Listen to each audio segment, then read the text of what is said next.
UK services, Lamarley and book1.co.uk present the 20 megabyte Doctor Who podcast.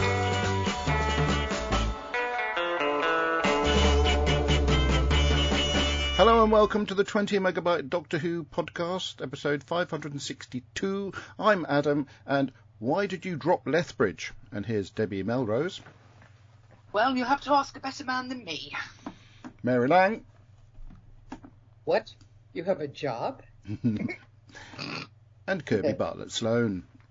Invasion of the Very Small Cubes. That's new. Yeah.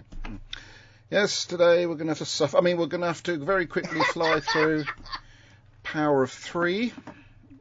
And we might as well start immediately, because I'm sleepy and I don't want to fall asleep while doing this. So, the Power of... By the way, I hope everyone's all right, and I didn't get a birthday card for the show, so I presume that nobody was particularly bothered about us being a teenager and whatnot. Never mind. Despite the reminder after it happened. Last week. Yeah, I'm discussing it again. Have I got the right... Is it just me, or is Kirby sounding awfully how quiet? weird. Weird echo going on there, which was quite freaky. What? There was a weird Say echo. what? Say what? I just said there's a free... Anyway, the episode starts... Is there a problem with my audio? Yeah, you sound quieter than That's not a problem, Mary. That is honestly not a problem at all. I can hear him quite clearly. I don't see any issues on my end. I admit. Well, stop checking yourself in the mirror, Kirby. We're going to try and get on with the podcast at the moment. Right, on the live feed... Prodcast. On the live feed, Chris Mockridge says hello, and Terry Marr says good evening.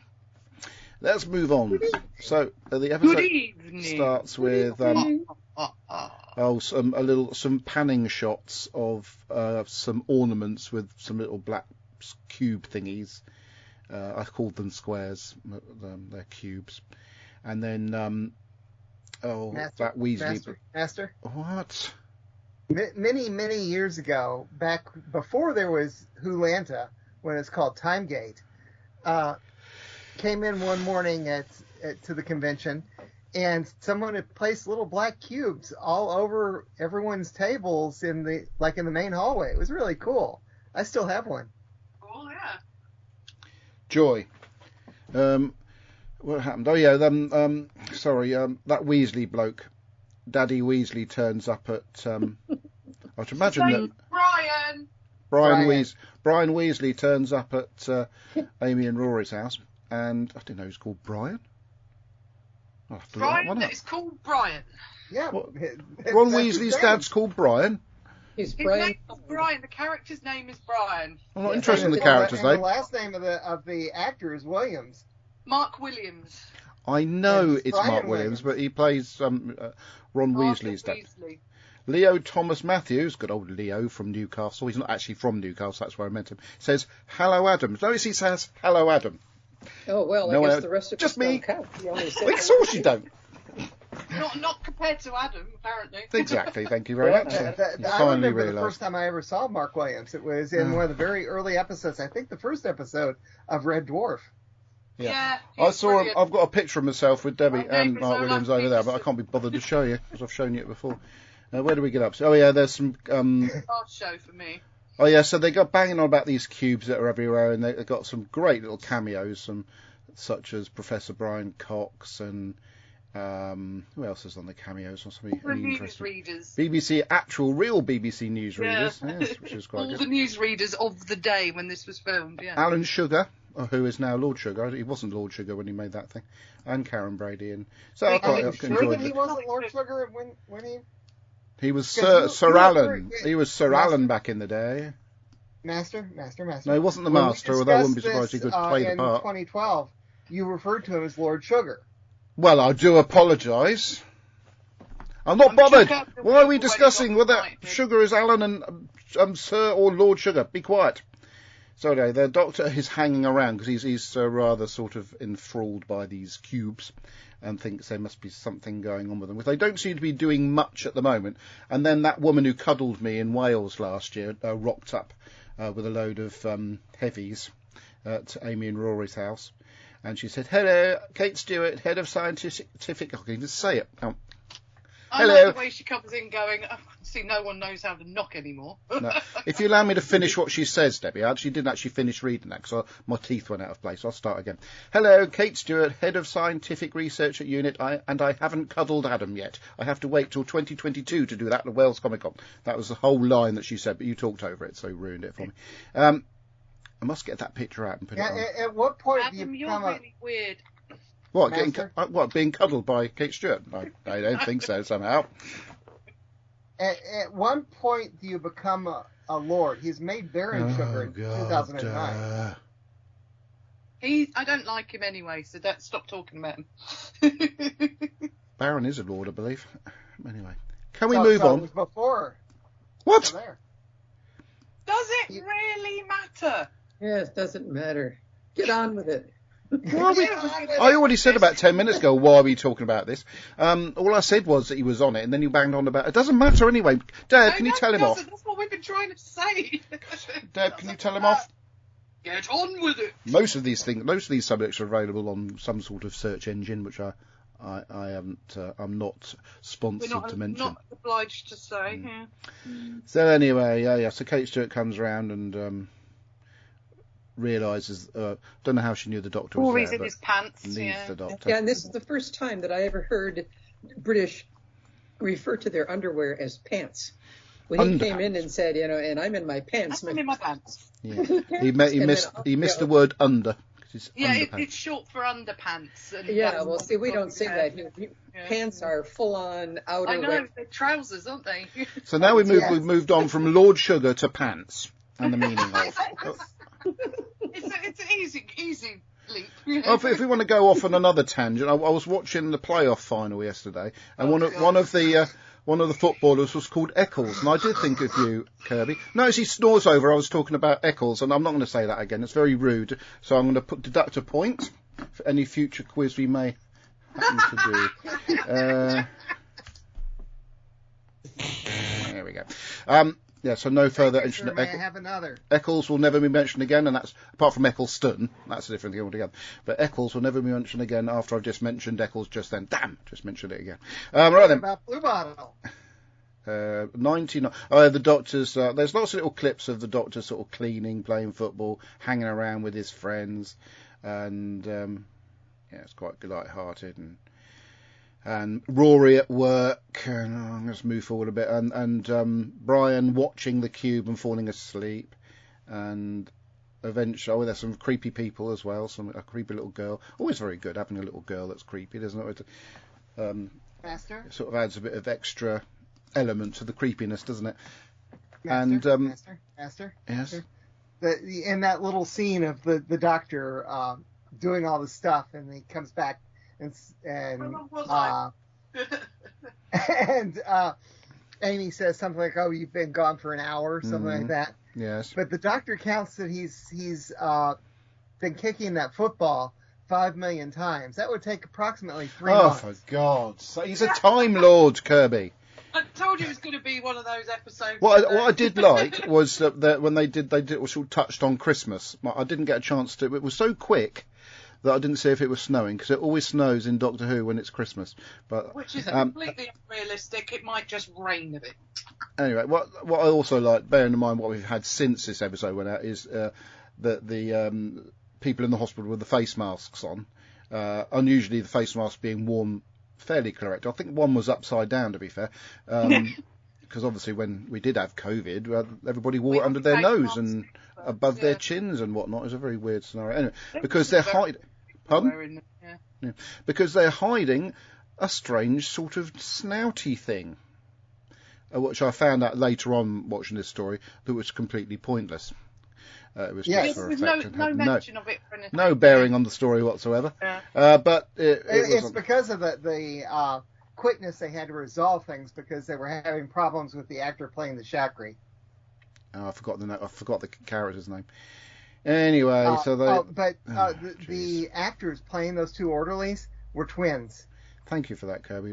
I don't think it was necessary. Anyway, so the crew go on a little jaunt where Amy can wear her hair up in curls and wear a nice posh frock, We do get some snow. We give them a nice anniversary present and take 7 weeks. Yeah, no, we do get some snow, and there's a mention of a Zygon ship and everybody being imposters. I thought that was quite a nice little, because obviously the Zygons. This was the first time we'd heard of Zygons. No, I don't know if it is, but it's a little sort of precursor to the actual appearance of the Zygons towards the end of Matt Smith's. It's the heads up they're coming, which we get in these episodes all the way through now.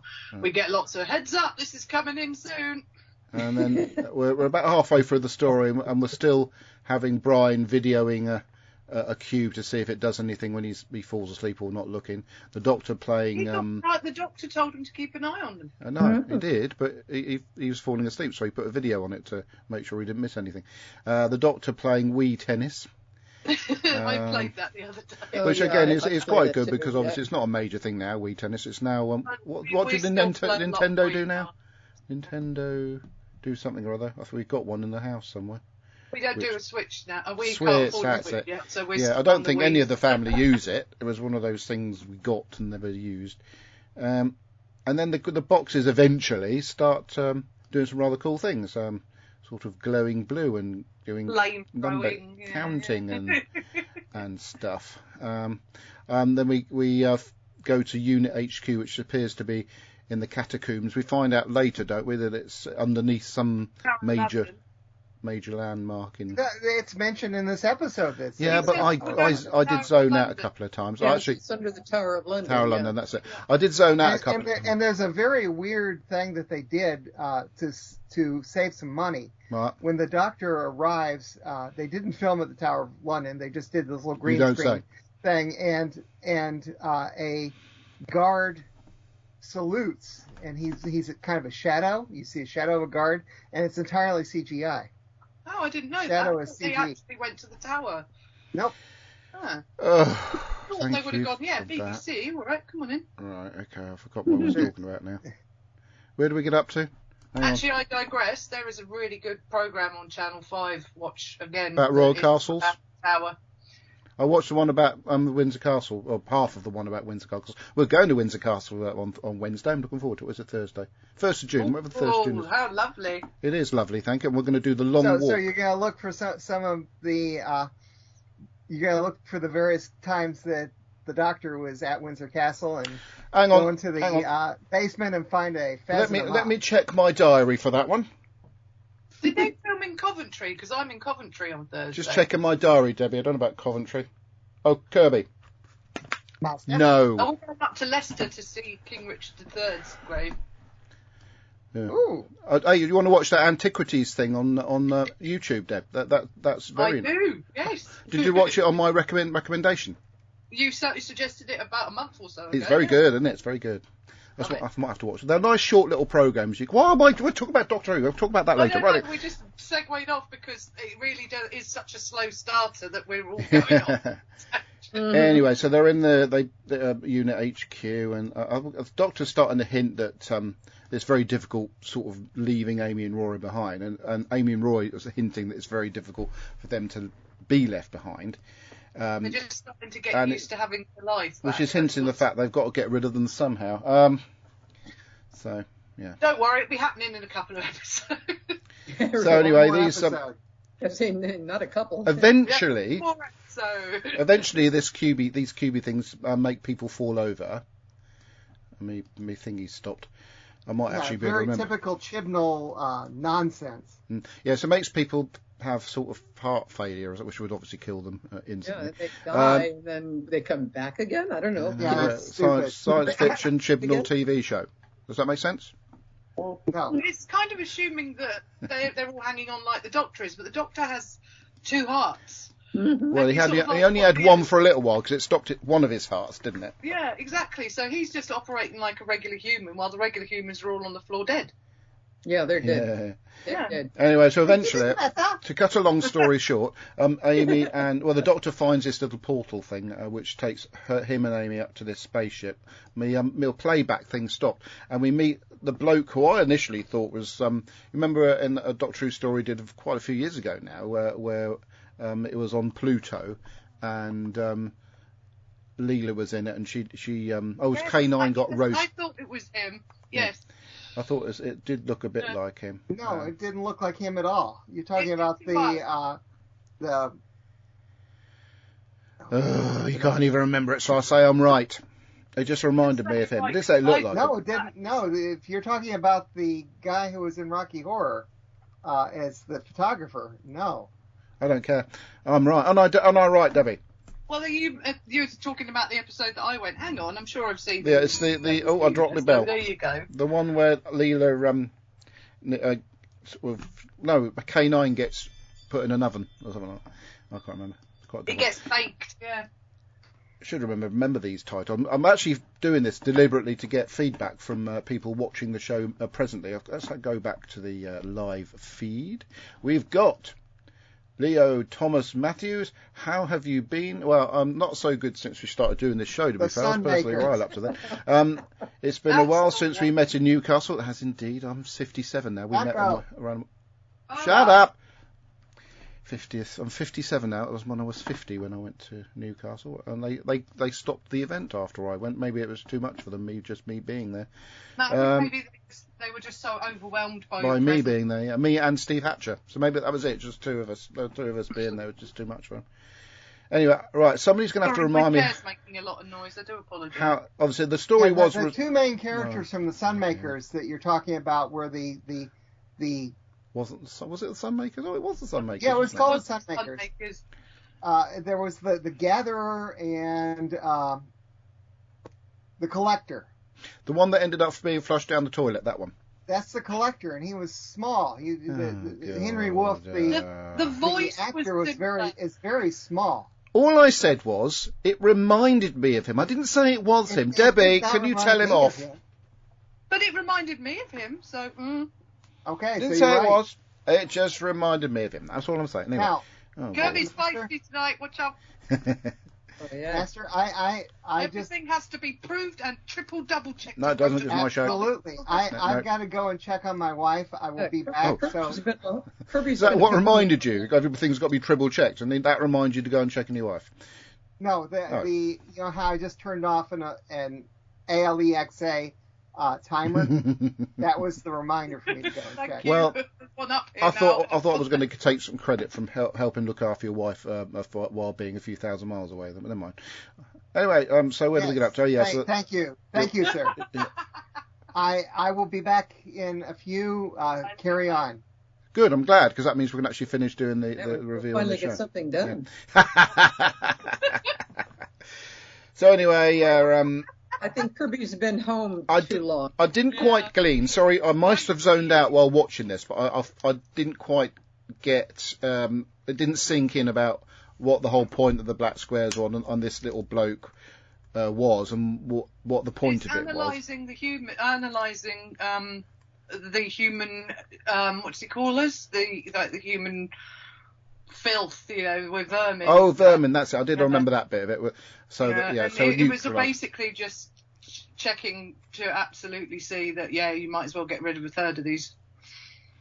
What was that program? Snap thing, Marvel Snap. Oh, it's a Marvel thing. They got rid of a third of the. Yeah. But I think that came out first, didn't it? The Marvel one. The trouble is, they spent so little time talking to this guy about what happened, and we spent so long just building up to it that I'd zoned out by that. Well, that's what I'm saying. I couldn't remember what the resolution was. I remember the bit at the end when they're talking about going on another little journey with the Doctor, and they say, well, maybe we should stay. And then Mark Williams said, no, you've got to go. You've got to go. Just bring them back safely. And Brian tells them to go ahead and go. Yeah, and then next episode, they're gone, basically. Yeah, well, bring them back safely. Oh, dear. Look after them. And he even invites Brian along with them. And then we never hear from him again. Yeah, he didn't go. Actually, we do in PS. There is a reference in PS. Fair enough. Brian. But... he's back. What? He's back. What I'm saying about this thing with Brian and the bring him back thing, that I think that was put in just to explain how the Doctor went on a bit of a meltdown after the next story, which we won't go into just yet, but he does go on a bit of a meltdown, and then he brings Jenna Coleman into the series. I love Jenna Coleman; she's beautiful. Right, then I'm going to talk briefly about what I thought. I'm going to attempt to talk very briefly about what I talk about this story. I actually enjoyed watching the episode, but I didn't get it. Oh, that was really weird, that, isn't it? Don't you think? I just enjoyed the what I was watching, the pictures on it. It's almost like when I was little and used to get comic books. I didn't used to read them. I just used to flick through this to see if I could do the story just by looking at the pictures. Things like that. Oh, I've got a book. Has it got pictures? And yeah, I'll just flick through and watch the pictures. That's how I didn't really take much notice of too much of the dialogue. I quite like the fact we got this Kate, and of course she's now going to become a recurring character. But it didn't make an awful lot of sense to me. But it's really weird because I didn't not enjoy it. I don't get that either. So it's left me just a little bit confused. And so, Debbie, what did you think? Well, I watched it again today, and Watched it again? Isla absolutely loved the music. She kept going on about the music, just how much it works as a thing, and she's right. Good music. It is just, for me, I've just felt that the build-up took so long that when you finally get in the denouement of this is why it's happening, this is the reason, it was like rushed in last 5 minutes and it was all resolved, and you're like, and everybody comes back to life, and you're like, well, you get the announcement from the from the news saying all the hospitals are looking after and getting people recuperate after cardiac arrest. It's like, well, how long were most people out, technically? You know, all the brain damage, you know, the absolute carnage that has happened because of this whole thing with the boxes and everyone being blasé about it. But it feels like it's like a commentary really on mobile phones and things like that, which we get later on in Doctor Who as well, you know, mobiles thing. But it does feel like this is a way of just saying, we've invited this tech into our homes and you don't know what it's completely capable of. You've just allowed it in. So that kind of commentary is really obvious in it, but the whole actual job of the cubes is you know, you're just left to sort of interpret that as you will. But yeah, seeing Lethbridge Stewart, getting a kiss from Lethbridge Stewart, never thought that would happen, was just really funny. And I just thought the acting through this was great.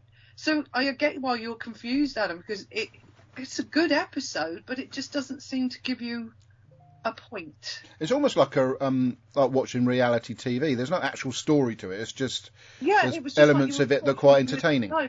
And I get obviously the analogy with the boxes and the phone, but I was just like, well, we didn't need to see the Doctor chilling at home and trying to be normal human, because we got that in the last season when he was with James Corden. Yeah. So it's a bit odd that, you know, we're sort of hitting with, we're on Earth again, and we're just sort of staying close to Earth at the moment because we're about to obviously charge off in another direction. And it didn't feel like a filler episode. It was confusing because it was good, but it didn't have a point. That's more or less what I said. Exactly, that's why I said that. Terry Miles says, in the first Tennant story, a third of the population are stoop on rooftops. Maybe it's the same lot. They'll be like, oh, God, not again. Yeah. They've done, yeah. So that's 2/3 of the population been wiped out by Doctor Who. Yeah. No. Okay, right. Kirby, what did you think? I watched this for the first time in 11 years last night, and then I went back and listened to us natter on about it 11 years ago, and 11 years ago I liked it. Last night I did not like it much at all. I mean, it's got some good things in it. I love the introduction of Kate Stewart. Yay. I like Rory's dad. Yeah. Which there were more than he's better in this episodes. episode than he is in the other one, to be fair. Yeah. Just saying, it's better. Yes. Yes.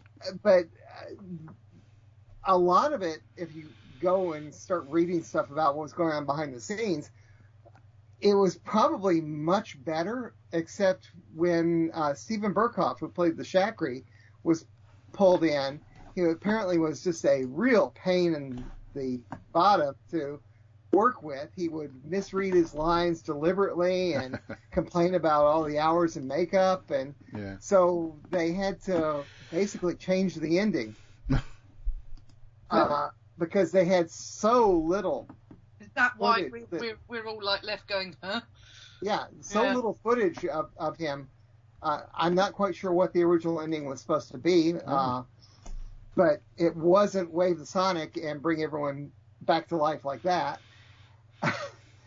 And it's pretty. It looks nice. I like the interaction. I like the character piece part of it. It's very nice to see, again, the Doctor, what happens if he's forced to live with someone for a while, with humans, not in the TARDIS. And all those scenes were fun, but otherwise, it makes no sense whatsoever. No, but there's one wasn't I forgot to mention last time actually when there were a line in it where Amy tells the Doctor he's travelled alone for too long. I think that was in a town called Mercy. Skipped over that bit, but that was quite. Now there were a couple other things I did like. I like the fact that there's a tie-in between Town Called Mercy and this, in that things happen backwards. There's the reference to the phone charger left under Henry VIII's bed in Town Called Mercy, and we actually see the Doctor holding the phone charger in this one.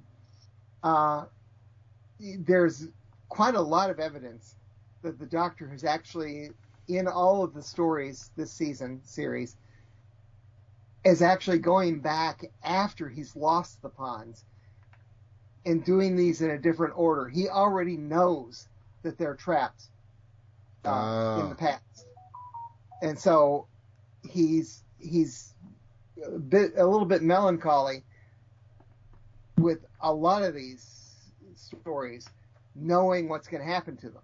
Okay. Also, this story was the last one that that Karen and Arthur filmed. Right.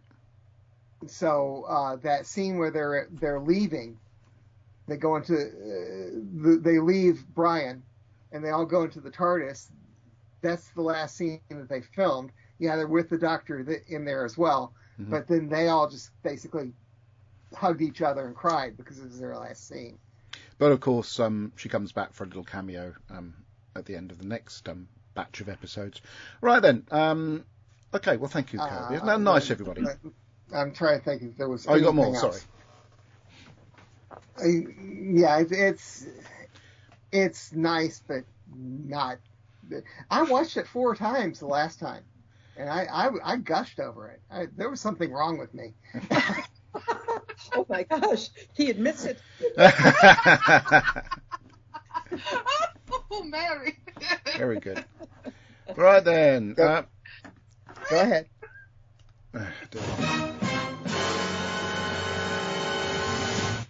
I think this music is very appropriate at this particular stage. What do you think, Mary? Particular juncture. Yeah, the music is going to start being very appropriate. Well, it always has been. No, I've been more upbeat lately on stories. Oh yeah, you've been. I felt a lot like the Doctor was expressing while he was trapped. With the Ponds with nothing much to do. I mean, I'm like, all I could think was, oh my God, when are we going to get this over with? It just went on and on. But something I did recognize is that, we all know the Ponds are going to leave in the next episode. And I'm pretty sure we knew back then, too, because yes. I think it was well known that they were leaving. So I think that this episode is more of a feel good, let's spend time at the Ponds and love them some more. And let's get more of Brian because he's such a lovely character. And he was in Harry Potter. And he was in Harry Potter. As much of him as we can get. And then this was kind of the pinnacle of when we were getting so much Doctor Who. We were getting it not only in the stories, but we were getting the confidentials. We were getting those little episodes that were on the internet. All of it very endearing, and I think we were also steeped in this whole 11th Doctor and the Ponds mythos there, that I think that's what purpose that this episode serves. I don't think it was ever meant to be an exciting, or mystifying story. And this episode also gives the Doctor a chance to give yet another speech. about how wonderful the human race is. I mean, that's a good, 3 minutes near the end there. Yeah, we rock. On and on. And it's like, okay, we've heard this. We've heard all this before. And something bugged me all the way through this was, couldn't the Doctor just get in the TARDIS and go forward, a few months, a couple years, so he can see what it is about these squares, rather than yeah. You don't have to hang around. Day to day, hour by hour. Why are you hanging around to find out when you've got the TARDIS? He's got to master Wii tennis, and that did take some time. Yeah. So that bugged me all the way through. Was him ignoring the possibilities that he had right there in front of him. It's an emotional story. It's a lot of comedy written into it, so we can all, we can all feel really good about the Ponds, about Brian, about the Doctor, and how much he loves humanity, and yada yada yada. But it dragged on and on, and I feel the same way that suddenly we find out the reason, and not only do we find out the reason, but bingo, it's all over with. Yeah, done. There you go. Bye. Yeah, really. And to no real effect. I mean, nothing, dead people come alive, so everything's back to normal. This is the beginning of the end here. That's what May I be pedantic? Well, you don't normally ask. This is a first. Confidential had finished the year before. Oh, God. Here we go. Did it? Yes, but it was this era. Okay, yeah. All right. But I mean, it still was a time when people were, the popularity of Doctor Who was really high at this point, and everybody loved everybody that was in it, and this is kind of the clanging bell before the doors close. Yeah, I was walking into the CVS pharmacy, and there were national news magazines with Doctor Who on the cover. Yeah. It was amazing. Oh, that's why the Americans have heard of it. Well,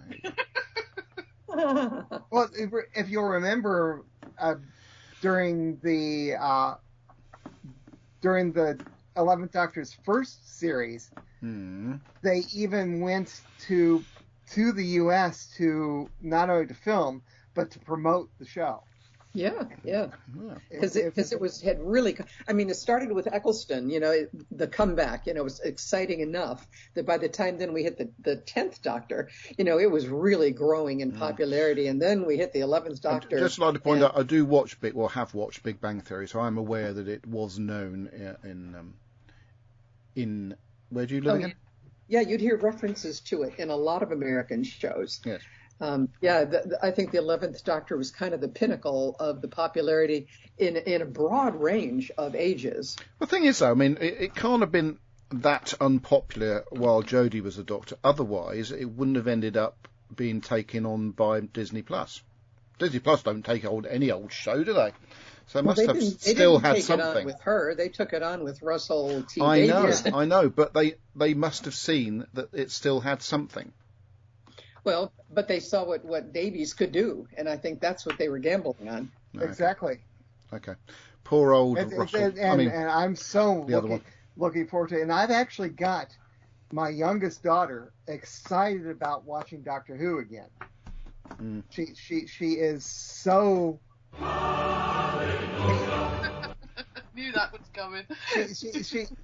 I told her I had her watch the little bit of the previews that we've gotten so far, and she is excited. She dropped out of watching when Jodie started. Actually, she dropped halfway through Capaldi. Yeah. And the geek daughter made it all the way through Capaldi, but would not watch after that. Oh, that's a bit unfair. And she said that she's not, unless she has absolute proof, and that'll be from her younger sister, that the new show is going to be good. She's still not watching. She needs proof. I don't think Capaldi's that bad. He admits himself that some of his songs are a bit depressing, but I wouldn't give up halfway through one of them, to be fair. When there were so many conventions going on all over the United States, and one convention after another has folded. Since the exit of the Doctor. We're about to have the last Con Gesturberus. Yeah, and Chicago Gardens is hanging on by its fingernails. Yeah. Right. And, that's going to be very bittersweet for me because I've been to every single con Cerberus. That's no Will big Bonnie deal. still call herself Bonnie Concher? That's no big deal. I've been to every fantasy con, so I don't know what you've been going on about. Right then, so moving on, Kirby has had created a section of the show where people I haven't do. checked it since. It didn't look I like haven't even anything finished the else. sentence. Well, people have provided feedback via the 20 megabyte Doctor Who podcast Facebook group, which you can join. But don't bother. Absolutely. Actually, you can't join because it's a private group, so I don't know how to get this, get it right, get the balance right. I can't seem to change it to public anymore, so we're stuck with a private group. The only way you can join is if you ask one of us, or you become a friend of one of us, and then I can physically add you. But I don't think that's You appropriate. could Google how to change a private Facebook group to a public Facebook Or just group. Google. I can't be asked. Right then, come on, You, Kirby. you changed it. You changed it to private because we started getting spammed. You want me to look at it? I beg your pardon. Well, my fly's under. But anyway, there's absolutely no feedback on my. Oh, that's all right. That'll save a bit of time then, won't it? Therefore, we can move to the other means of feedback. Now, don't forget that Robert has given feedback. Yeah. Well, Debbie can read that bit. Where did I get up to? I was just about to say something once again. We can move on to the other bit of feedback that we get via the old method of 20mb.feedback@gmail.com. And it begins with this bit of audio. Well, good morning, 20 megabytes. It's Andy Lynn here. It's Morning. 9 o'clock on Sunday morning. I've just got out of bed, and we're going off today to go and see Jurassic Live at Surrey Sports Park. And we're going to see some cricket. First time this year. And you'll be pleased, Kirby, you'll probably look at the result in Surrey against Sussex. So we'll see how that one goes. Anyway, usual yesterday morning, after I'd done my park run, I did the ironing with the power of 3. Now, this is a Chris Chibnall. And as we all know, that means it's completely confusing, totally wound up, makes absolutely no sense whatsoever, but can actually be quite enjoyable. I mean, it's good that the thing with these cubes appear, and no one knows what they're for, and they're just there, and people use them for all sorts of different things, for using them as a golf target, for putting mugs on, for a coffee machine, all sorts of different things. Rory's dad rather, Brian, watching them and observing them, and nothing ever happens. And it's interesting about the Doctor is, he's moved into real life. And this is interesting with Amy and Rory in bed, and they say, this is real life, and real life's about to happen. And it's again, it shows it's interesting that dynamic that finally you're seeing it from the other side, from their point of view, is that they're living their lives, and the Doctor is fitting in with them rather than the other way around. Because Rory's got to go to work. Now, the introduction of Unit was brilliant. There's suddenly you see these soldiers, and suddenly it then comes, and it's Kate Stewart, and I don't think how quickly we realised who she actually was, but a real good throwback, some lovely references to the Brigadier, I think, in there, and Unit was back, though, obviously came and went a bit, but Kate Stewart, I think, really did play a very good part there, and play a very good role. What would they think the cubes fall? I think that's really fell apart. I still don't really understand what that's all about. There's just something. Did I actually say the heart of the TARDIS at one point? I'm sure I heard that said. I'll have to go back and check the script, but I haven't really got time. But there's somebody trying to basically wipe out the human race before they go and invade the galaxy, and it just didn't quite stand up. I mean, the way it worked, we're trying to give a heart attack, but then it reverses it and it brings them all back. Well, hang on a minute. How long are these people been dead for? If their hearts are stopped, it can only be a very short time for them to come back and not be brain dead. So I think that's, slight fault with script. But then, of course, it's a science fiction fantasy TV program or whatever it is. Kirby, I'm sure you've corrected me there. So, Rory and Amy, I think they work very well together. I think Rory certainly seemed to come into his own a lot more. He's a very strong character. Normally he seemed to be in the background and dominated by Amy, but I think just this time he did come out more.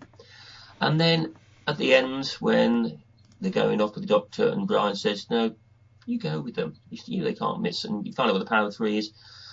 And Brian said, "Well, someone's got to stay behind and water the plants."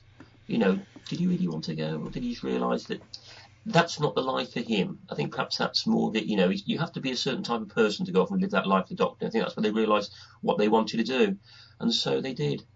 But of course, as we found out, it didn't really last very long, did it? Be seeing you. Oh, wait, that's Andy Nunny, everybody. Was it? Hey, Andy. Got an itchy eye. Yeah, and we just had the anniversary of his falling asleep. Yeah. Happy anniversary, Andy.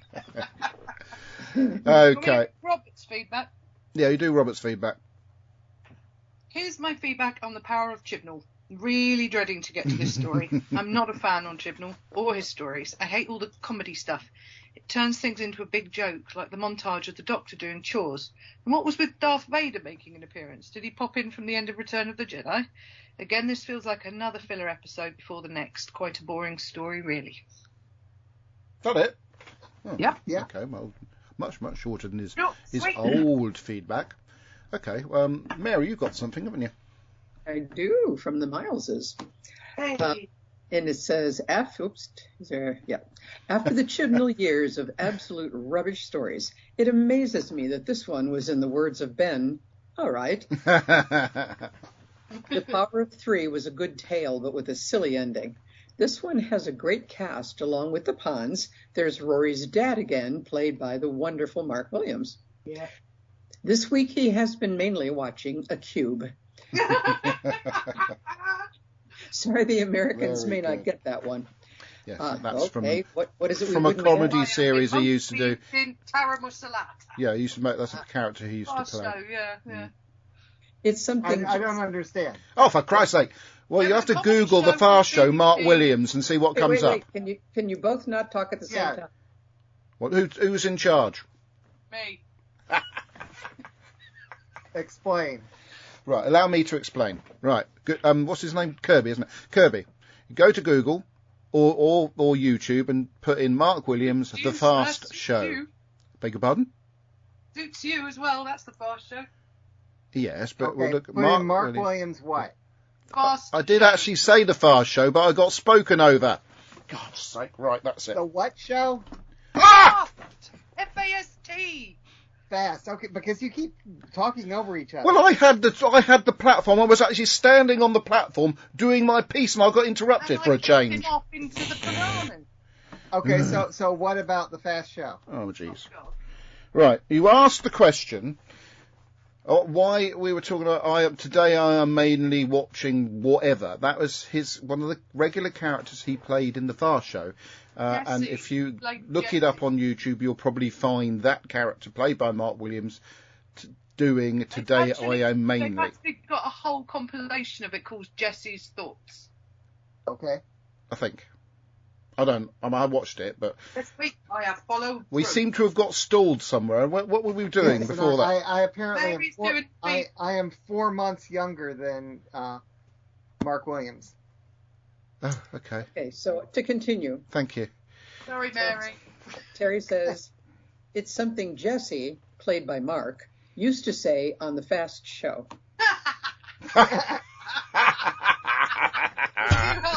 Genius.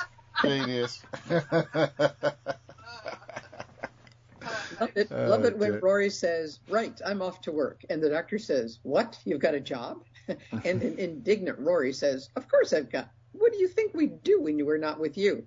And the bashful doctor says, I imagine mostly kissing. That was a good line. Yeah. When the doctor says, a secret base beneath the tower, hope we're not here because we know too much. And Kate Stewart says, yes, I've got officers trained in beheading. Also, ravens of death. Big smile. Anyway, she says, I like her. Very 2021 with the two aliens wearing masks. Oh no, they were eating fish fingers and custard again. Yuck. Did the doctor just kiss Kate? What would her dad have said? Why did the Shakri steal the people from the hospital if he was destroying the human race? Why have half a dozen on the spaceship? Stay safe, everybody. Remember not to blink and keep away from 1930s Liberty Island and the streets of New York. If Libertas, the goddess of liberty, is out for an evening stroll, she's got big feet. Terry Miles. I wouldn't worry too much about the Doctor kissing Kate. He married Rory and Amy's daughter, for goodness Yeah, sake. but Kate kissed him. Whatever. Okay, well, what else we got? Oh, we got this.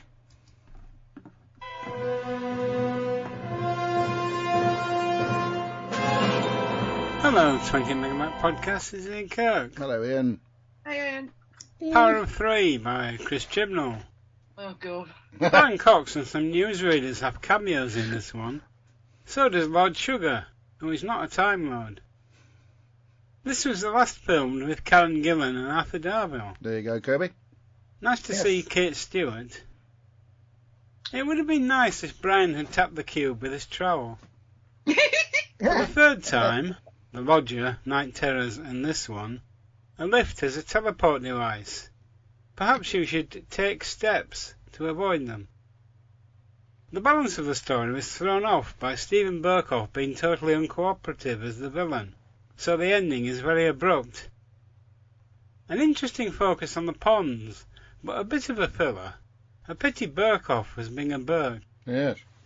Yesterday, I watched a film called Fast X. Ridiculous from start to finish. Full of stunts and CGI. Bye for now. Oh, I think, well, they should have sacked him, shouldn't they, that Burkoff bloke? Just sack him if he's not doing his job properly. Simples. Right. I have this, and I'm going to read it today because no one else is available. Everybody else has done their bit, and I haven't so far, so I'm going to do it.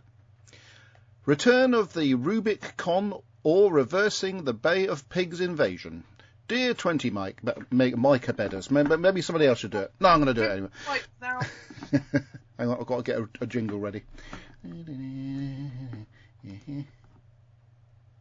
Is that the right one? Yeah. Right, okay, where do I get up to? Dear 20 Megabyters, the Power of Three is, of course, a closely studied illustration of the way incremental change or ideas can be used to covertly lead to really dangerous hazards. If it is possible to frame the process in a slow and apparently innocuous manner, then by the time the dangers are realised, they may be overpowering. There are many real-world parallels to be found in the pernicious. Oh, pernicious. That's not what that says. It says pernicious. Anyway, political dogma like fascism and extreme capitalism, etc. Etc. Yes.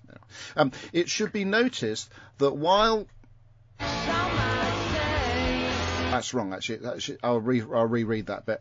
It should be noted that. Oh, the one reading it. Shut up. It should be quiet. It should be noted that the notion these cubes are allowed to pervade into every corner of society when their nature and properties had not been discovered or testable is absurd. There you go, it's Chris Chibnall for you. Yet here we are, 13 years into all-out austerity. Austerity, I got that one. Austerity, followed by chronic underfunding of key aspects of our society, and same people are in charge. Doctor Who is, after all, a science fiction fantasy TV show. Yeah, that's right. That was correct. Yeah. Hey. Everybody's getting it tonight. Yes. Yay! Can mirror reality. We also learn that Lord Sugar, or Lord Alan Sugar, is in fact a fictional character rather than a real-life person he is sometimes made out to be. This makes sense of the fact that such a ridiculous man is even given so much more respect that could be accepted in reality. All in all, the Power of Three is a sure-footed iteration of the common Doctor Who narrative of an unusually implemented global invasion. Sorry, I got wind. Big problem. In putting together this narrative, the writer, using the term writer in its broadest possible context there, the writer has proved very capable. Clearly, if he ever took over the role of showrunner, It cannot be doubted that the show would be in safe hands and nothing could possibly go wrong. Well, get taken up to Disney Plus. This is a welcome early return for the extended recurring cast of characters who bring a welcome depth and coherence to the setup, akin in this golden age to the former 1970s golden age. The ongoing vacillation about Amy and Rory's continuation as TARDIS crew is both foreboding of what is to come with them and sideways contrast with the impending new era. This story is perhaps a powerful 3 minutes too short. That's the end of that sentence. Normally continues that, but doesn't it? This story is perhaps a powerful 3 minutes too short. Then, next up, Doctor Who and the papal joke of Gregory the Great, or Not English but Angels. Those are my thoughts at long, long last. Councillor Alan T. Butcher, Bognor Regis. Please vote for him at any further elections. Yeah. There we go. Wow. Master. Speaking of Chibnall. Oh, God. And podcasts. I don't listen to nearly as many Doctor Who podcasts as I did. No, because it's not worth it. Just listen to this one. That's all you need. I need the other ones. But one of my favorites has popped back up because it's an occasional thing. Right. It's called The Memory Cheats. I don't know if you've I used to listen to that one many, many years ago. That's Steve Japansky and his crew. Oh, is it? Yeah, it's Steve, and then he brought back Kyle, who used to do a lot of writing. Well, for Kyle, that's married to Doctor Who stuff. married to Alicia. Anyway, Oh.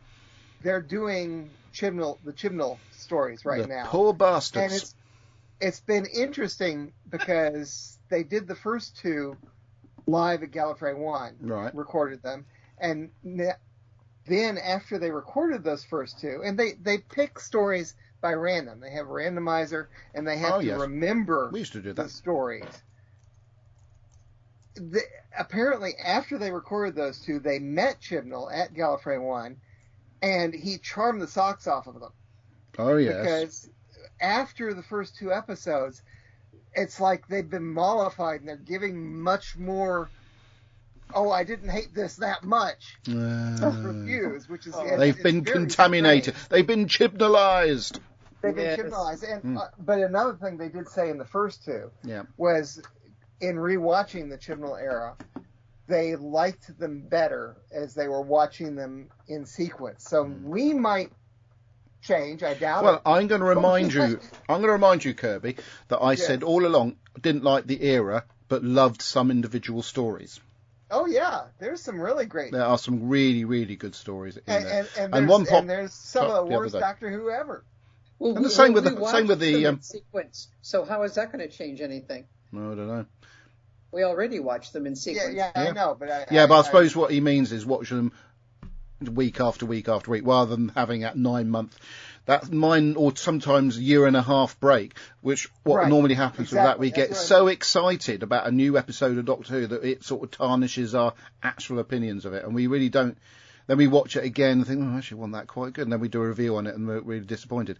But watching them in a continuous sequence, I've already found. The last series when we did originally watch it with a 6 month gap, as watching it as a continuous thing without that break was better. Exactly. This story, like I say, it doesn't make a lot of sense. It's just a little bit of a fun romp, I think, before the allegedly devastating consequences of the next story. I remember being at the time, I didn't want Amy and Rory to go. I loved those characters. So, and it's when unfortunately companions become more lovable than the Doctor, they have to get rid of them, don't they? And that's what they had to do. And they did serve their purpose really well, especially Karen Gillan, and her just being in the show and being what she is now serves as a good advert for Doctor Who. So anyway, right. Where did I get up to? I was going to do Doctor Who news. Who news? Still not a lot. There's a few trailers have popped out, haven't they? I beg your pardon? Did we get nothing from Mr. M? Because he usually has to say Karen Gillan is hot. Yeah, well, he really does need to stay on either this one or the next one, doesn't he? Otherwise, That's it. It's anticlimax, isn't it? But it's not even next week. It's not a last episode. Right, Doctor Who news. TARDIS Volume 17, Issue 5. The Doctor Appreciation Society (DWAS) has published the 5th issue in the current run of TARDIS magazine. And that's as far as I'm going to say on that one. If you like that, you can actually find that. It's $9.99, and you can find it at the DWAS website. It was helpful that actually, instead of just putting a link on there, anybody wants to go to the DWAS website, it's dwas-store.sumupstore.com. So that's DWAS-store.sumupstore.com. And I'm not saying that again. Just rewind the podcast by about 10 seconds. I'm sure some people find that interesting. DWAS are great. No, they are, they're DWAS, aren't they? BBC Studio. I remember hearing about DWAS back when I first started watching Doctor Who. Never been mentioned. In '79. Never been a member of it, but you can guarantee that Russell T Davies, Stephen Moffat, and Alistair Pearson all have been. BBC Studios take Doctor Who to the metaverse. I'm sorry, I said multiverse then. BBC Studios. What? Nothing.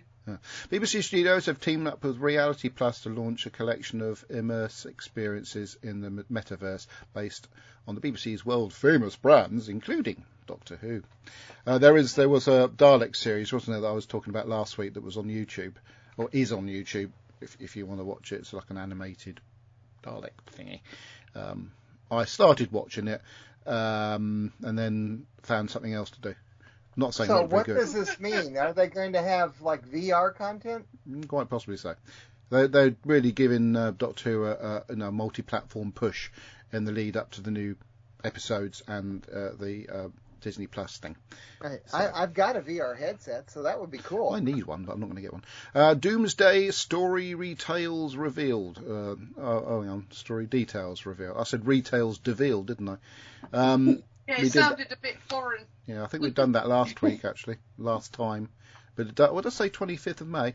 BBC have released story details for Doomsday, the new multi-platform story celebrating Doctor Who's 60th anniversary. But I'm not going to say what they are because I'm that'd not be at all spoilers. interested in that. Oh, sorry about that. Why? Oh. It's multi-platform and all kinds of. It's hard to find the pieces of it. Yeah, when you're old like us, it's not worth it, is it, Kirby? Yeah. Right, Doctor Who Magazine issue 591. We're nearly catching up with that number. We're nearly going to do more episodes of this show than there are Doctor Who magazines. But it includes a picture of the new character Rose on the cover. And we have Runaway Bride showrunner Russell T Davies discusses the casting of Yasmin Finney as Rose, as DWN celebrates the most significant LGBTQ plus characters from the show's history. And there's a whole lot of other stuff there. If you're in America, you can actually get this through whowon.co.uk delivered to your door. whowon.co.uk? I hope. We're going to check that in a minute, actually. I may be wrong. Indira Varma is the Duchess. The BBC have announced that award-winning actress Indira Varma will join the... Pardon? I love her. She's such a good actress. She was a bit like that New Zealand actress. It was in... I can't remember her name now. Kate Blanchett. A young version, obviously. Anyway, she's to join the cast. She plays Susie Costello in Torchwood.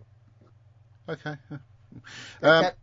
Killing Susie was the name of one of the episodes. No, it's what it says that here, so I'm not going to read any more of that one. She was in Obi-Wan Kenobi as well, by the way. Just not to point out. Evil of Dalek's new novelisation is also available, but it says Evil of Dalek's Fraser Hines. Does that mean Fraser wrote it? Yes. Wow, well done, Fraser. Special titles revealed. We did that last time. God, I've been so there we go. Everywhere. Sorry. You've been what? He's been advertising it on his Facebook page. Yes. Well, Fraser. That's why I was like, who wrote that? Oh, yeah. Now, is this the first time that it's been novelised? I don't know. It's an old Terry Nation thing, so maybe not. Yeah, but he wrote all his, didn't he? He did. Anyway, we're going back to whowon.co.uk. who1.co.uk. Is that who1.co.uk? And I'm going to find out if Doctor Who magazine's still available on it, because I keep on banging on about you'd been able to get it on there. And I can't find it anywhere. All right, you just have to order it through. Oh, there's some books here. And none of them are the magazine. Well, they're really, if they don't sell it anymore at who1.co.uk. Oh, hang on, it says magazines. Oh, God, that's an old one. What did I say we were up to? These are all old ones. You can get some old ones. Got 449, 470, 483, 484, 489, 509, 510, 538, 581, and more available at who1.co.uk if you want back issues of Doctor Who magazine. And if you wonder what that noise is, that's somebody walking past our house and triggering our Ring doorbell.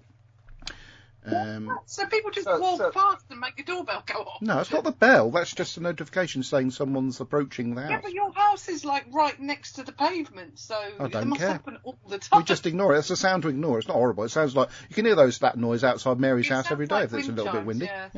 So it's not terrible. Yeah. We haven't actually got ring chimes. We know it's somebody walking past the door. So instead of us going hello clock, we're now going to go hello ring doorbell. No, because you'd have to be on the doorstep to make that work. Because I can't hear you from in here or out there. Well, you know what I mean. Evil of the Daleks, by the way, has been novelized before, but not by Terrence Dix. Was it Terry Nation? Or Terry Nation. It was was novelized by John Peel in August 1993. What, the old Radio 1 DJ? Wow. It was the last serial of the original series to be novelized under Target Books banner. Anyway, back to Who Won. New items coming. .co.uk? Jesus Christ! Items coming soon. 8th of March 3. I don't know what it is because it hasn't got an image on it, but I presume it's an audio. 11th Doctor Chronicles For All of Time and Space. Looks like a Big Finish production because it is. 5th Doctor Conflicts of Interest. That features friend of the show. Almost, because he did do a bumper for us, Peter Davison. Launch date, it's a Torchwood story, and if Gareth David Lloyd's in it, it counts. I can't see what that is on the cover. Oh, he is him, yeah. And a load of other stuff. Right, so that's all stuff coming soon that you can get on pre-order. And the latest products, which we haven't been here for a while, so we might as well look to see what they are before everybody turns off. Oh, it doesn't have anything there. Hang on, I'll just refresh the page. Oh, okay. Well, nothing, basically. So Lavazzi have sent out a little circular last week when we weren't doing a show, saying that there was an offer on the new season 18 scarf, I believe. I can't remember. I think pretty sure I shared it on the group. The 7th Doctor umbrellas are apparently still available, so I'm just going to have a quick peek at what it says. Oh, we are. Doctor Who scarf, season 18, burgundy. So obviously they hadn't been available for a while, but they're back in. They're cute now. I know somebody, I think Julian Clark, was getting a specially made burgundy coat. He's been doing the 12th Doctor quite a lot, but I think he's quite keen on the idea of going all 4-y. But yes, all these items you can add to your cosplay. Actually, bear in mind how much cosplays cost, because I was really looking to getting in some 6th Doctor things like the shirt and some trousers and stuff. The shirt was £200. I know I can borrow the jacket just for the shirt, but you can get items at Lavazzi which are just as good, like the 13th Doctor's T-shirts, like I tell you, the scarf. So there's plenty of 7th Doctor little items you can get as well. And I'm really surprised that Melinda hasn't sort of considered getting a jacket similar to the 7th Doctor's jacket. Because they might as well just do cosplay, because it's much, much cheaper than it is from proper cosplay companies. And that concludes the sponsors for this week. I think I deserve a round of applause for getting through that article quickly and without any interruptions. Right, so next thing we're going to do is what we watched this week. I haven't also watched an awful lot of dramas this week. What I have done, and I think I've done very well, I've got back into watching Picard Series 2. And I've put up with Q, because he's not in it a lot. Great deal. But I still maintain I don't like this not being quite sure whether it's real or not aspect of it, but I do enjoy it a little. I'm enjoying it more and more as I get through it. So I'm persevering with Picard because I want to watch series 3. So I'm not going to skip. So I'm going to watch the in between episodes. I found the channel on YouTube that plays individual episodes of Paternity Court, and I'm slightly addicted to it. And there's hundreds and hundreds of episodes of Paternity Court on there. And I think Lauren Lake is absolutely wonderful, and she really generally cares because she grizzles. She's not like that blooming Judge Judy. Blooming Lauren Lake, when she gets affected by some of the stories on there, she grizzles because I think it's the mum coming out in her, and she sort of relates to some of the children, or I say children, or adults who are in it trying to find out. It's in the title. It's Paternity Court, but it's a great program. I've watched virtually everything on that antiquities thing, but I know he does pop up new videos from time to time. It's really, really good. Especially the stories of when they've exhumed kings and they've reburied them, and then they've exhumed them again, and the ones about saints where the bodies don't decompose and things like that. Sounds a bit grisly, but fascinating at the same time.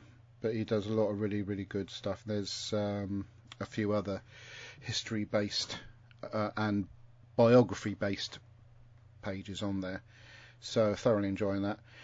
I did allude earlier on, we're going back to Windsor Castle during the week, and Ben's not on here, so I'm allowed to talk about it. But when I got my scanner, my negative scanner, it meant I was able to scan in a lot of negatives that I don't have prints for anymore, and it sort of brought back a lot of my teenage years and my granddad's pictures and stuff like that. It's been wonderful seeing pictures of my granddad I don't ever remember having had printed.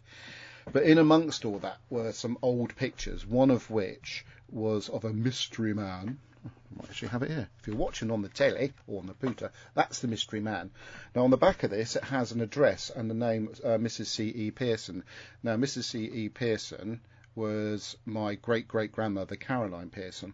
But being able to put that information and the address into the Ancestry search engine, suddenly lots of information came up which turned sort of theory into fact. So it not only put the family in Windsor and Slough, which was only essentially a theory up to this point, all the names around these people became real, their occupations became real, and all the little news stories about them, like my great-great-great-granddad being mentioned in Queen Victoria's diary, and working at the Royal Mews at Windsor, and the fact that there's records of those members of my family or ancestors or whatever being paid, and their pay, because Find My Past is, in that aspect, it's a much better website than Ancestry. It's really exciting to actually finally, after all these years, get some solid definition about the stories that the Pearson side of the family sort of had. So all these, suddenly I put all this information in, and it was like when you put 50p in a fruit machine, and suddenly all this stuff starts coming out. And it then opened up a couple of really interesting stories. Like, we've had this character, Norman Pearson, who was my granddad's half-brother, he didn't even know anything about. And why did he not know? Well, that's because his mother was only 18 when she gave birth to him. So they tried to cover it up and turn him into her brother, if that makes sense, because he was only like late, what was it, the teenies, is that what they call it? It was a long time ago when they used to pretend that when their children had children, they'd pretend that they weren't their children, that sort of thing. But anyway, what did happen? They forced him into marrying her, and that didn't last very long. But this chap, Norman, my granddad never knew anything about him, because I knew my granddad. He really loved his adopted brother, John. He would have doubly loved his actual half-brother if he'd known about him.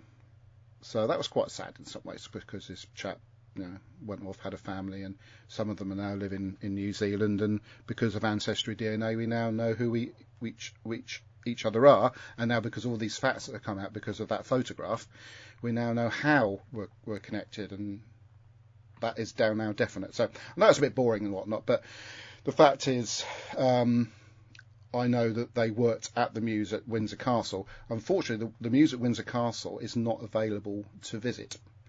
But somebody, I did write them an email. They said that you might be able to see it through a crack in the wall somewhere. So that's what I'll be aiming to do when I go up to Windsor Castle. See if I can just have a peek at the Mews and the above the Mews of these apartments, which is where my family would have lived for about 80 years. I think they were working for King George IV and Queen Victoria. So all very exciting. Notice I'm more excited about having relatives that worked for Queen Victoria than the fact that Queen Victoria is actually a distant relation. Anyway, moving on. So yeah, that's what we're looking at next week. So that's again, I've been devoting a lot of time, but having my new negative scanner it's been more wonderful than I thought it would be. It's quite nice. It's just finding pictures of my granddad. Oh wow. But and there's still more I haven't scanned in yet, and I just dropped something. That's what the crashing noise was. I just picked up, dropped it. So that keeps making me sound like I'm farting, but I'm not. Okay, yeah, it's like that chair out of Fall and Rise of Reginald Perrin. Sorry, CJ. Is that the original Fall and Rise of Reginald Perrin? Yeah. Yes. Sorry, CJ. The farty chair's in CJ's office. When his mother-in-law was a hippo, that one. Yeah, every time he thinks about her, the hippo will... Anyway, I did drone on a bit then, didn't I? But it you did a little bit, but I stayed. Yes, thank you very much indeed. Right then. So what did you watch? We all stay. I stayed and I didn't make any comments. But you wanted to, didn't you? Anyway, so what did you watch then, Debbie Doo-Doos? Not much this week because it's been so glorious, been sat outside, but Tom and I have become quietly obsessed with the Channel 5 programme Inside the Tower of London, which basically follows the beefies around. Yeah, it's a good programme. And also gives you lots of really good snippets and sneak peeks into Does places. Does it make you want to go there though, Debbie? Had light of day on them because of the murals on the walls from the Tudor periods and things like that. So that's been absolutely wonderful. Go there, it's even better in the flesh. Yeah, we were supposed to, and Ina nearly broke her ankle before we got there, so... there's lots of stairs. Had to go home. You get to see the crown jewels. Sorry? You get to see the crown jewels there. Oh, yeah. No, I want to see the ravens. I follow Raven Master. Oh, God, yeah. There's loads of ravens. Yeah, you need to see how their batteries are. Yeah, because it changed the batteries. It's looking a bit droopy. What, and the ravens? Yeah, I need to dig out my parents' pictures from their visit to Britain in 1970. I know that there's some slides of the tower. Cool. Well, you talk about pictures of in 1970. I've got a picture of myself and my granddad and my nan and my auntie in front of the main tower of Windsor Castle, and all of us, when that picture was taken, were completely oblivious to the actual connections to the place. So, anyway, carry on. Sorry, Deb. Yeah, that's all right. Well, we've been watching Harry Potter again because, why not? It's time for a marathon. Yes, on Netflix, isn't it? Yeah, it all turned up on Netflix, so it's been a lot easier. Deb's been doing that. She's watched them all. Normally it's like, can you find the DVD? Whose room are they in? That sort of thing. So, yeah, nice to be able to watch that. I've been catching up on a lot of food programmes. I also have been really into, 3 years ago, programmes on YouTube by Delish of people eating their way through theme parks, and that has become quite an obsession for Ina as well. Right. So we've been watching a lot of people eating and trying the rides as well, of Disneyland. Oh, right, okay. With the Big World of Harry Potter, which is obviously, if Ina and I win the lottery, we'll be going there, that sort of thing. But mainly it's been too glorious. I've been sat outside reading Lord of the Rings and some of the Hilary Mantel stuff, and listening to Buena Vista Social Club most of the time, actually. It's been so nice. So, not much for me this week. Splendid. I did finish watching Cleopatra on Netflix, by the way. That's quite a good series. Yeah, it's good. And Kirby, what have you been absorbing? Not much lately because I've been kind of busy because of my wife's surgery. Good lady. The only thing that I really watched that I can remember is the other day I was reminded that it had been 45 years since I first saw Rocky Horror Picture Show. Yeah, you shared that to the Facebook group that you can join. Yes. And I so of course I watched it that night. Oh, is that it? Yep. Oh, right. Oh, you were talking about how many years? What you were talking about just a minute ago? 45. 45. 45. Well, what That's date how is old it? I am. Yesterday, Debbie and I, it was 34 years since I said, Deb, will you go out with me? And she said yes. It was 34 seconds ago that she said that she regretted it. That was quite a good joke, and it went right out the window. Yes, no, the joke bit was her saying she's asleep now, so she wouldn't say she regretted it, but she probably has. But yeah, 34 years. How many life sentences is that? 2 life sentences, or half a life sentence in America? And that's not a dig at America, because America's prison sentencing is correct. Right. Where to go now? Oh, yeah, sorry. We've got Mary, haven't we? Mary! Well, I haven't been watching very many programs. I've been watching, of course, a lot of baseball. I'm watching baseball now. Yeah. Keeping it on the side there while you're all nattering on there. Yeah, but you don't get distracted by it like Adam does. I haven't got it on at the moment, because I actually have watched all the playoff matches before I started doing the show. I've been doing a lot of reading, no books that you would recognize, but I'm enjoying them. And I finished the HBO Max series called Love and Death, and that is it's unbelievable what happened with, because it's a real life story that they dramatize, and it drags a little bit in places, but it still is very. I've seen some of that, yeah. Yeah, but yeah. Anyway, trying to think if there's. I've been watching a thing called The Undoing with Nicole Kidman and Grant. What's his first name? Hugh Grant. Hugh Grant, yeah.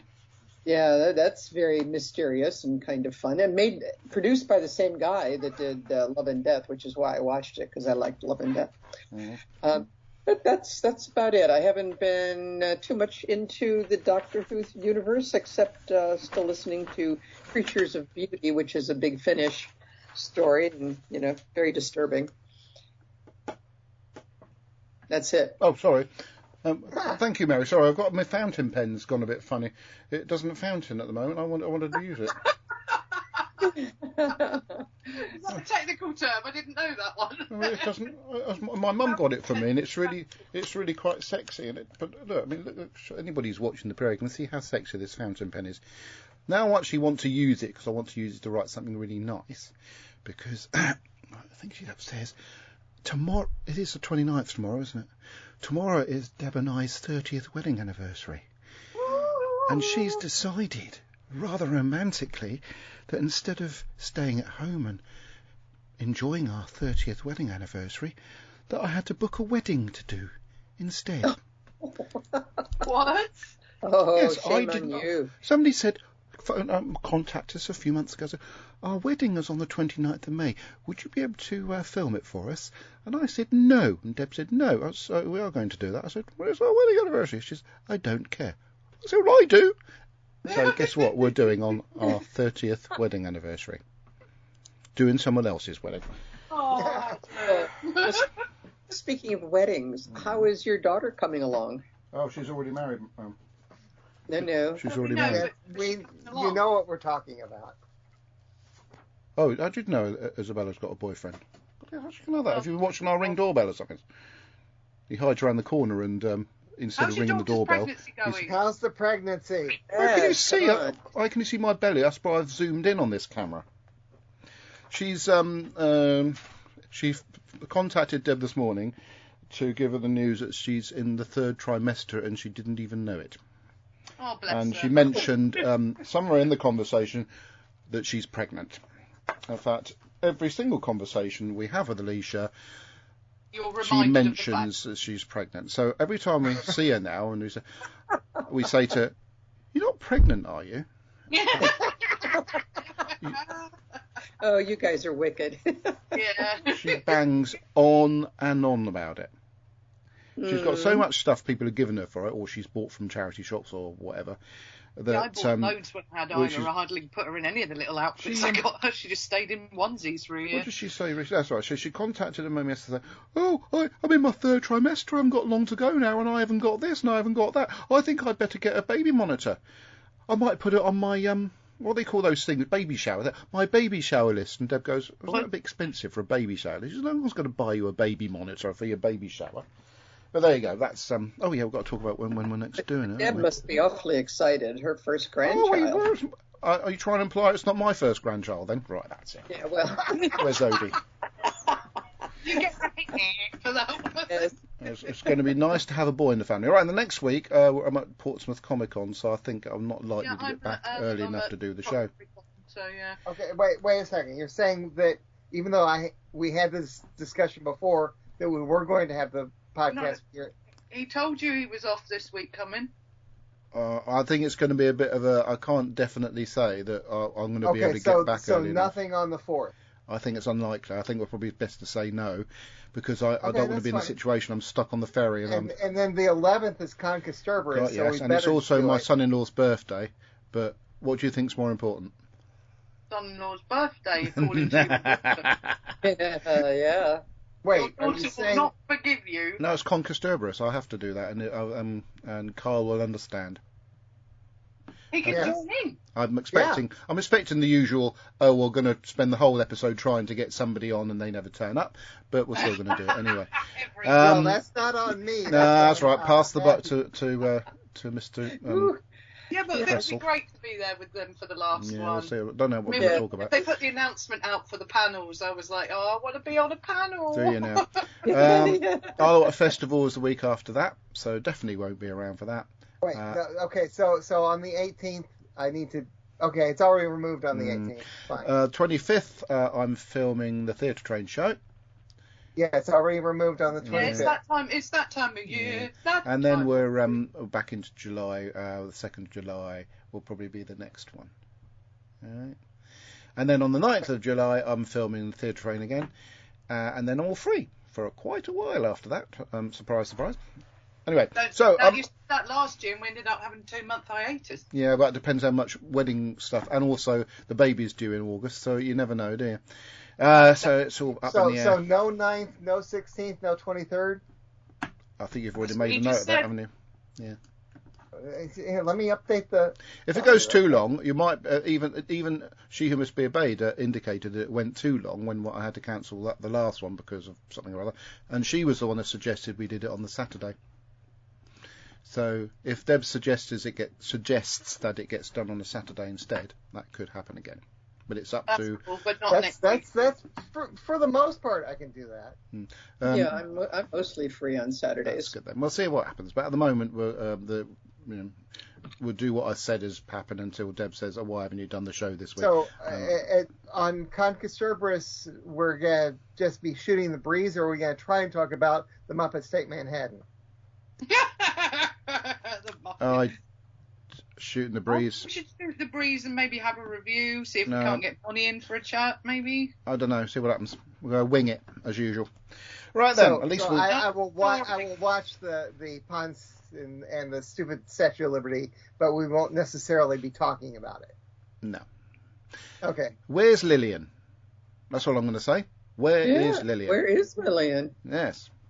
She's contracted on the She's contracted. She is on the Alan T. Butcher was. Unless he had an excuse. He was campaigning. I wonder if Lillian's campaigking for stockings. Lillian's or something. legs, yeah. I wanted to talk to her about my new stockings, my new compression stockings, and because they're rubbish.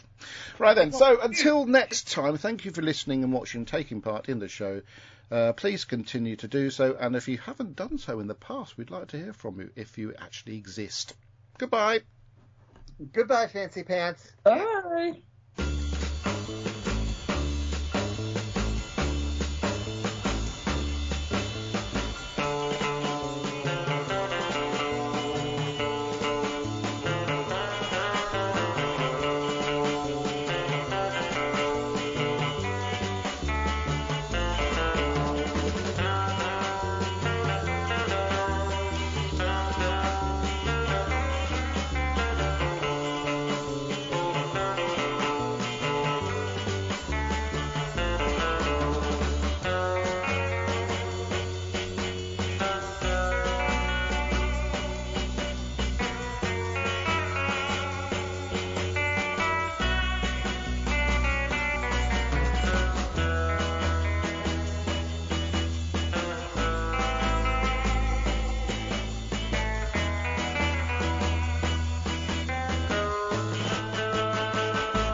The 20 megabyte Doctor Who podcast is an APV Services production, sponsored by whowon.co.uk and lavazi.co.uk.